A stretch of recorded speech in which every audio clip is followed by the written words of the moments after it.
Time কনস্ট্রেইনের কারণে 133টা অধ্যাদেশ যেগুলো ছিল এর মধ্য থেকে যেগুলো বিল আকারে এসেছে এবং যেগুলো ল্যাপসেস হয়ে গেছে সেগুলাতে আমরা আমাদের অধিকার পুরোপুরি পাইনি, কারণ সময়ের সীমাবদ্ধতা ছিল।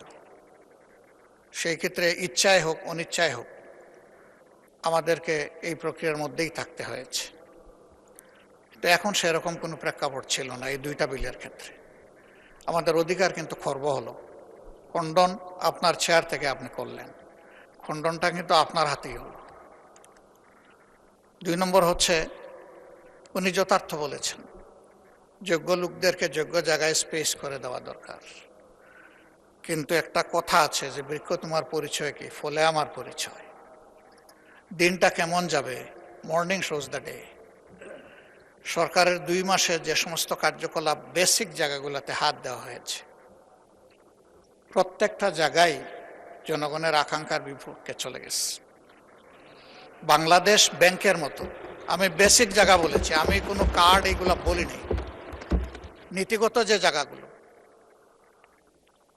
বাংলাদেশ ব্যাংকের মতো সেন্ট্রাল ব্যাংকের গভর্নর নিয়োগের ক্ষেত্রে যে কাজটা করা হয়েছে এবং সাবেক গভর্নরকে বিদায় দেওয়ার যে পদ্ধতি অনুসরণ করা হয়েছে, জাতি এটা দেখেছে। এখান থেকে শুরু করে আমি বারবার এগুলার মেনশন করতে যাচ্ছি না। এ পর্যন্ত যে সমস্ত জায়গায় পরিবর্তন এসেছে সেগুলা জনগণ এবং ডেমোক্রেসি কোনোটাই সাপোর্ট করে না।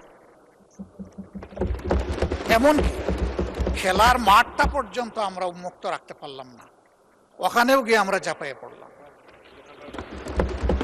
তাহলে যেটা মাননীয় মন্ত্রী বললেন যে যোগ্য লোকদেরকে যোগ্য জায়গায় না দিলে দেশ আগাবে কিভাবে, তো এইভাবে যদি যোগ্যতা সিলেকশন হয়, আমার প্রশ্ন, দেশ আগাবে কিভাবে?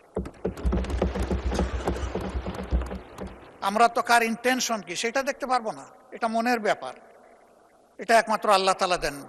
আল্লাহু আলিমুম বিজাতিস সুদূর, আল্লাহ ছাড়া এটা কেউ জানে না। আমরা দেখব তার প্রকাশটা কি, বাস্তবায়নটা কি, কিভাবে এটা রিফ্লেক্ট করতেছে সমাজে। সেটা এই রিফ্লেকশনে আমরা শঙ্কিত যে এইভাবে সব কিছুকে পলিটিসাইজ করলে, ক্ষেত্র বিশেষে গোষ্ঠী পরিবার এগুলাকে প্রাধান্য দিয়ে আগাইলে এ দেশ তো আগাবে না। আমরা তো সবাই মিলে চাই যে দেশটা এগিয়ে যাক। এ পর্যন্ত সেরকম দৃশ্যমান কোনো কিছু আমাদের কাছে নেই।